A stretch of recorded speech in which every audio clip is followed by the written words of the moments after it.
வாழ்க்கையிலே பொறுமை நமக்கு கிடையாது. இந்த அதாவது நிதானமாக போகிறதும் காத்திருக்கிறதும் கிடையாது. பயங்கர வீக்னஸ் பாயிண்ட் நமக்கு. 2 வீக்னஸ் நமக்கு இருக்குது.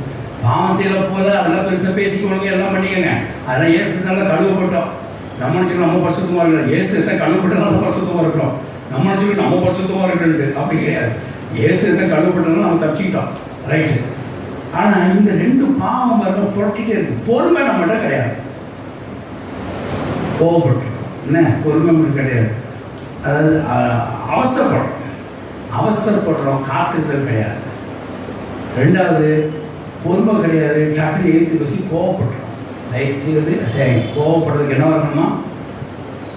கேட்கறதுக்கு தீவிரமாக, கோவப்படுறதுக்கு தாமதம், டிலேன்னு என்னங்க? டிலேன்னு தாமதம்னா அப்படி செய்யக்கூடாது. இமிடியேட்லிக்கு ஆப்போசிட் தான் இது டிலே. இமிடியேட்லிக்கு ஆப்போசிட் தான் டிலே. அப்போ உடனே அதை செய்யக்கூடாது, தாமதம் பண்ணணும். கோவம் தான் we should be getting delayed.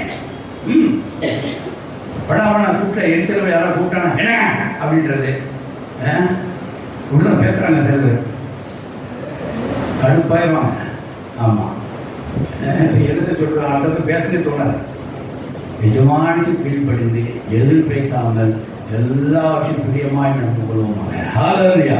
ஆமாம், நீங்கள் எங்கள் வீட்டில் கோவப்பட்டது வாசம் சொல்லுவோம். தீத்து 2:10 கட்டிட்டு உட்காந்துடணும். என்ன அப்படின்னா சவுண்ட் ஏறிச்சு அப்படின்னா தீத்து 2:10 அப்படின்னு உட்காந்துடணும். இல்லை ஒரு பஸ் டிக்கெட்டு பஸ் ஸ்டாப் வந்து இறங்கிட்டு வந்த மாதிரி தீத்து 2:10 அப்படின்னா அப்போ என்ன அர்த்தம் அப்படின்னா பொறுமையாக பேசுன்னு அர்த்தம், எதுவும் பேசாதன்னு அர்த்தம். தேவபாசம் சோத்திரம் வந்தாதாக உங்கள் நல்ல நடைகளுமே தேவன் பிரியமாக இருக்கார். அவ்வளோதாங்க. ராஜா உங்க மேலே பிரியமாக இருக்குன்னா நீங்கள் செய்யுங்க.